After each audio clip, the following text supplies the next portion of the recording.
100th birthday. Newton, his wife, and the Nalebs were over. "Are you sure you are 100 years old?" asked a shocked Mrs. Naleb. "That I am," smiled Newton as he feasted on the cake that she had provided for him. "Gee, you don't look like a day over 65, said a shocked Mr. Naleb. "Well, actually, I've been in existence for 100 years, but this body I'm living in is really about 33 years old. And you two are in your 20s? "No, we're in our early 50s, they smiled, realizing that they were aging slower than Newton's body.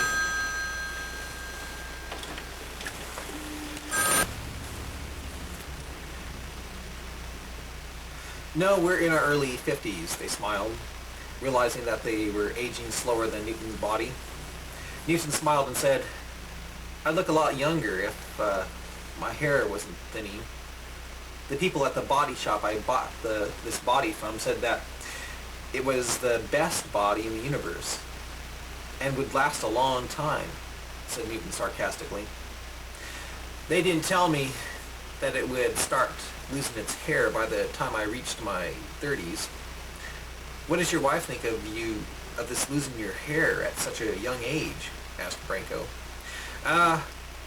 It gets her depressed, because if she sees that I'm aging, when I'm aging twice as slowly as she, what's happening to her, you see?" Sheena then came into the room with some punch. Her hair was now totally gray, and her body was getting saggy. Seeing Sheena in this condition made Mr. Naleb get hot and bothered again to realize that Shirley would soon be headed in this direction also. Headed in the same fate. "Where are your kids?" asked Tarek. "Aren't they going to celebrate your birthday also?" I thought so, said Newton depressingly. "But our children are really having some tough times. You see, they're growing and aging so fast to their peers that they outgrow them, and they never fit in. Time is passing them by so fast that they don't have any time to do anything.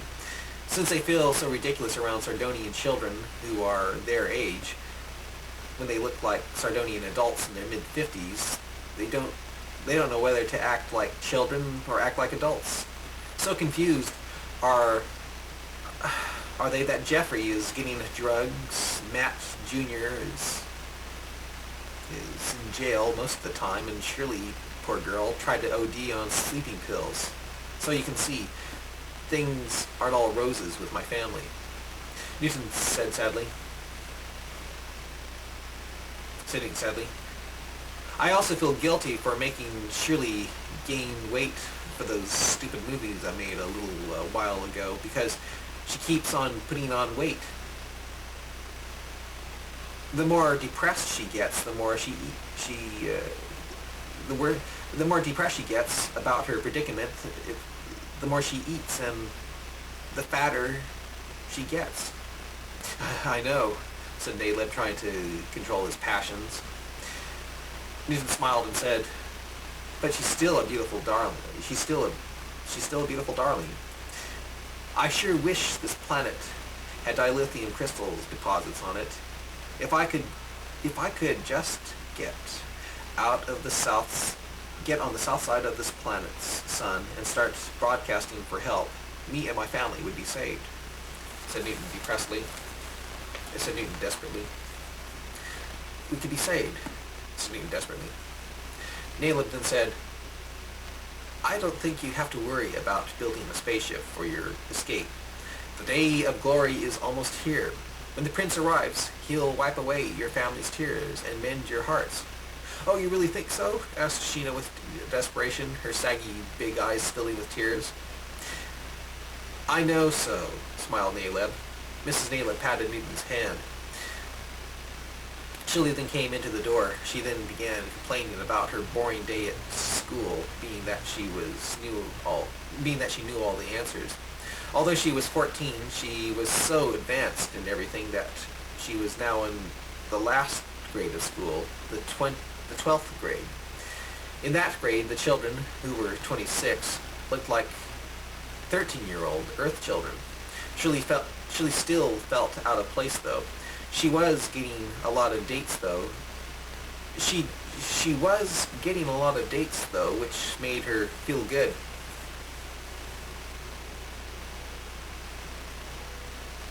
As Shirley went to the kitchen to get something to eat, Mr. Naleb looked into her eyes and said, "Wow, you are beautiful."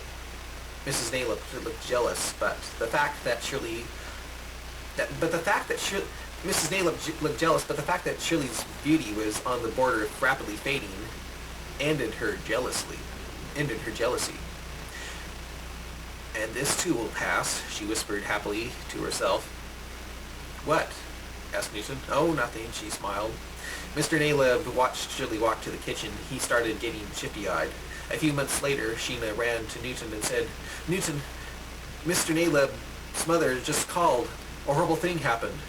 "What happened?" asked Newton, frightenedly, from the way Sheena was acting.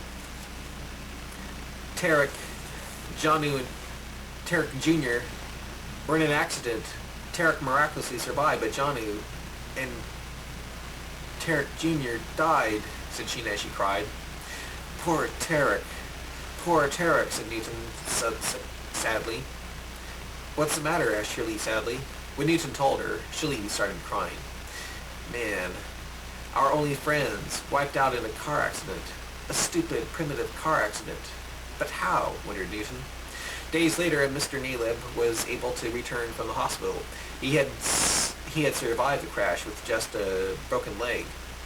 It was later found out that the accident occurred when he tried to pass a truck, panicked when he saw another truck coming, and instead of slowing down, decided to speed up and pass the truck in his lane. Although Newton and his family felt really sorry for his foolishness, they were surprised to realize that Tarek was recovering so well from the loss of his family in the accident. It is probably due to the stability of the Sardonian emotion system, thought Newton and his family.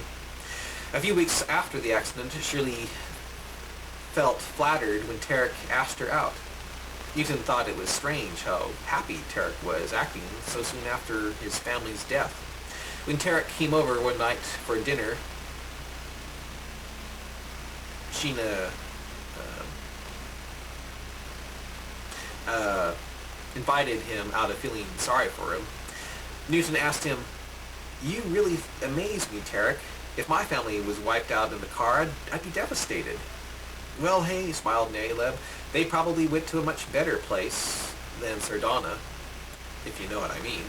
They're probably so happy now that they don't even miss me."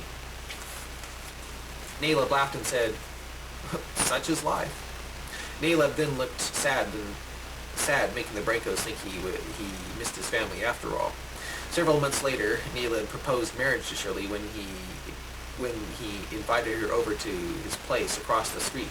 Shirley was about to put a spoon of food in her mouth when he asked her to marry him. Shirley's eyes widened. "What, you want to marry me?" she asked. "Yes," he said excitedly. Shirley didn't have the heart to break the news to him, but she was seeing another guy at school. Naleb started laughing and asked, "How old is he?" 26, a senior. Naleb started laughing more. 26? "Shirley, if you marry him, you'll be a child napper. But he's nearly twice my age." Naleb had a concerned look on his face and said, "Shirley, he's twice your age, but you look twice his age. You know what I mean?" Shirley got depressed and covered her eyes. Shirley got depressed and covered her ears, not wanting to hear what he was saying. Please don't mention it." Naleb felt her hands and said, "Shirley, you are now 15 years old, and aging 4 times faster than me and the people on this planet. 4 times 15 makes you 60. Did you know that you are now around 60 years old? You're actually older than me physically." Poor Shirley started crying. Please stop, she begged. I'll love you, no matter how old and aged you become.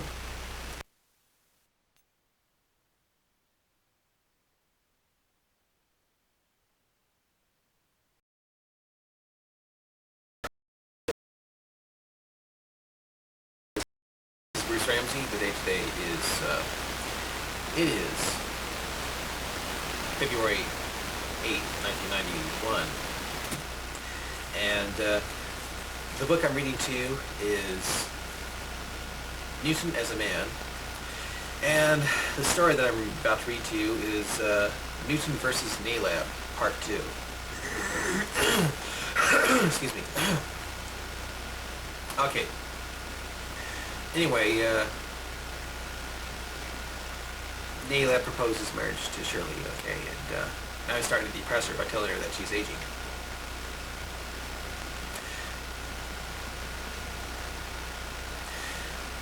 Nalab had a concerned look on his face and said, Shirley, he's twice your age.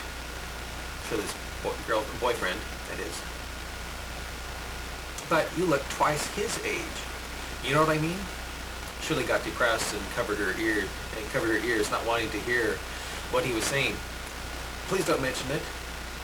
Nalab felt her hands and said, Shirley, you are now 15 years old and aging 4 times faster than me and the people on this planet. 4 times 15 makes you 60. Did you hear what? Did you hear that? You are now around 60 years old. You're actually older than me physically.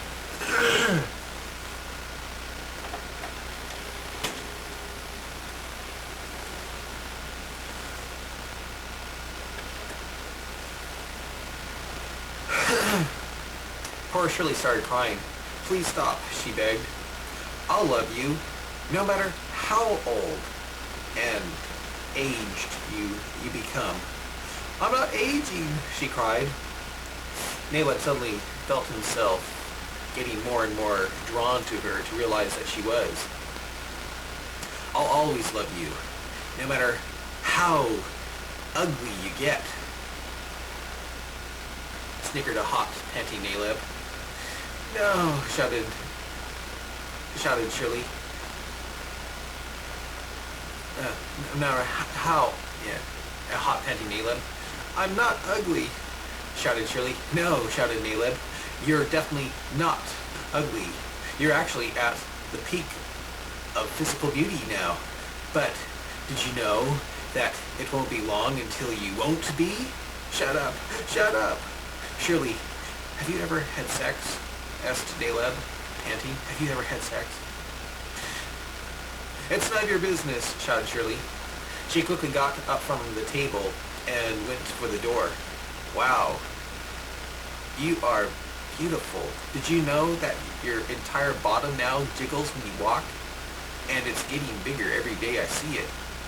Right when Shirley was about to open the door and escape the obsessed Mr. Nalab, Nalab seemed to fly off the floor at Shirley. He quickly kicked the door shut, then got in the way of her. Nalab had an insane smile on his face as he stood as he stands. Oh, Nalab had an insane smile on his face as he stared at her fully developed bust line. Haha, you didn't have that 3 years ago. Shirley threatened to scream if he didn't open the door. Go ahead, scream, smiled Nalab insanely. Shirley tried, but couldn't. Nothing could come out. Tarek then told her that he slipped her a drug that would keep her from screaming for about an hour. No, shouted Shirley. Yes, shouted Nalab, smiled Nalab. He then tackled her to the floor and started feeling and petting her wildly. After relieving himself, he let her go. The poor crying girl then went home. Newton asked, Shirley, what happened to you? When she told him, Newton couldn't believe how insane Naleb had become.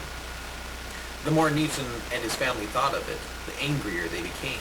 Newton went over to Mr. Naleb to find out why his best friend had turned on him. When Naleb opened the door, Newton felt his fist tighten, but he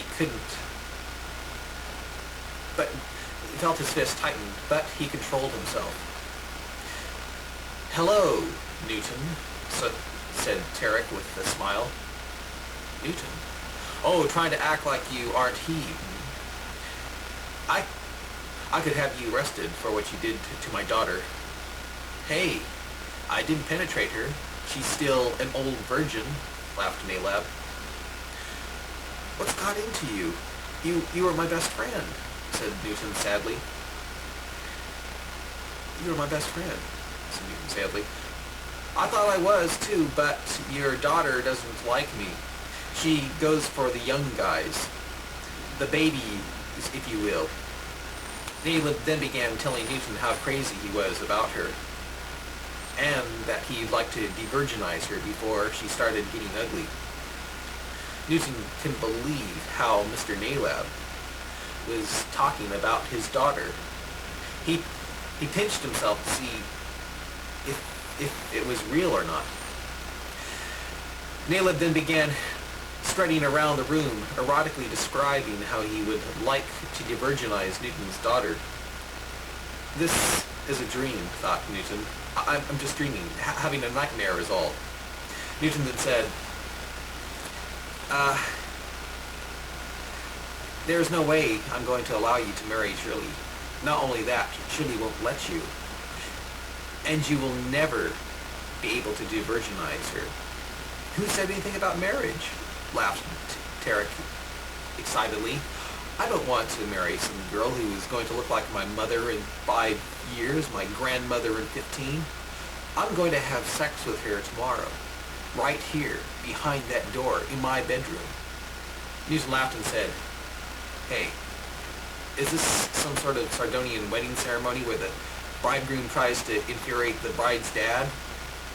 Mr. Naleb told Newton that they didn't have a custom like that. "Oh?" Newton then pulled his fist back and was just about to hit Naleb in the jaw with his might when Naleb said, "Go ahead, Newton."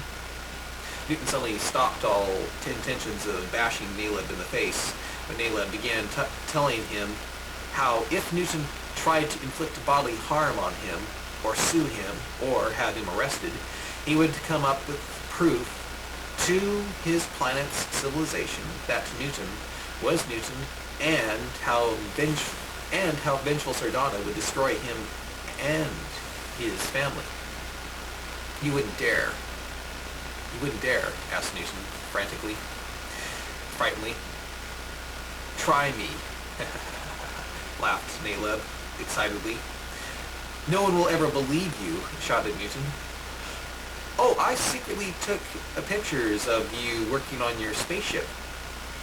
I tape-recorded conversations of you talking with your wife about wanting to leave this beautiful planet.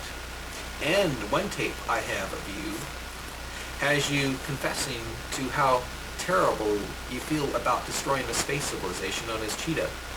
Yes, I have enough evidence to feel very secure. So secure, in fact, that I feel free enough to free your still beautiful daughter from a life of old maidhood. Tomorrow, she's going to have great pleasure, like me, as I make her a full-fledged woman. And there is nothing you can do to stop me." Newton suddenly had a great desire to kill Tarek Naleb, and he suddenly swung a punch at Naleb. Naleb quickly ducked and knocked the breath out of Newton with a punch to his midsection, causing Newton to bend over. Naleb then swung up and hit Newton in the face, knocking Newton onto the floor.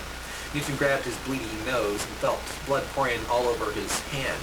Newton got up dazed with a broken nose, then wildly swung at Naleb again. Naleb dodged to the side and karate chopped Newton on the back of the neck. When Newton came to, he was laying prostrate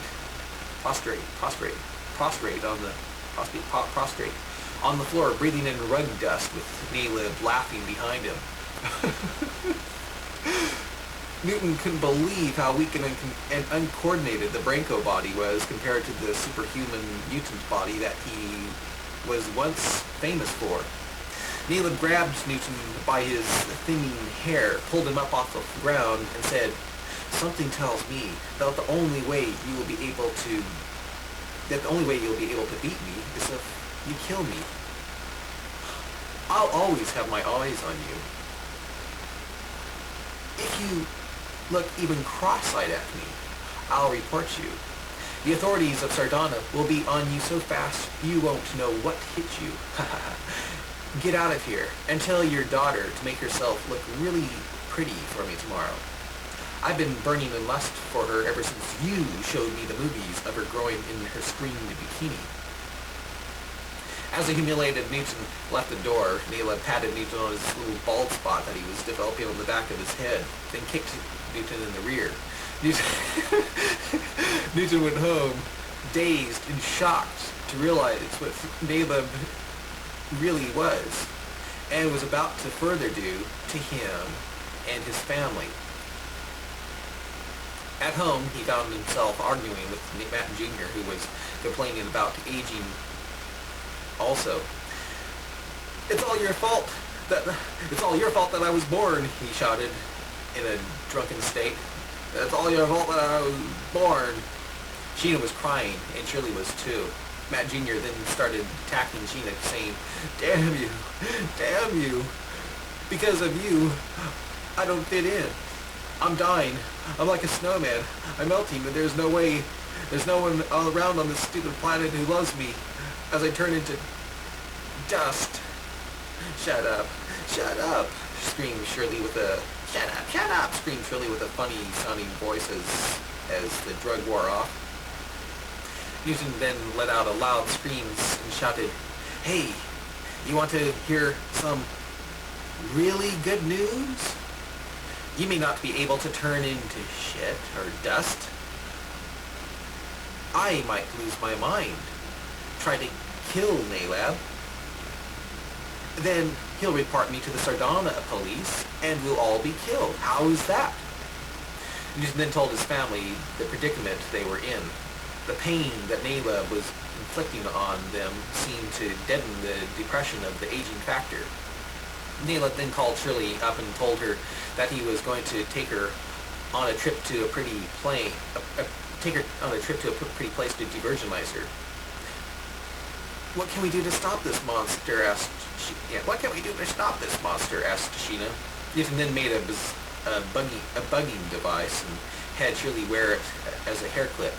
Newton then converted his universal translator into a tracking device and said, "I don't know if Naleb is so far gone as to rape Shirley in public, but if he is picking a place where no one is around so he can rape her in seclusion, guess where I'm going to be." "Are you going to kill him?" asked Sheena frighteningly. "I'm going to try." "How?" asked Matt Jr. "I'm going to fight him." "What?" shouted Sheena. But he just beat the tar out of you a few hours ago." "Newton, you can't possibly beat him. He just caught me off guard is all. I was trying to fight him with the same amount of ease that I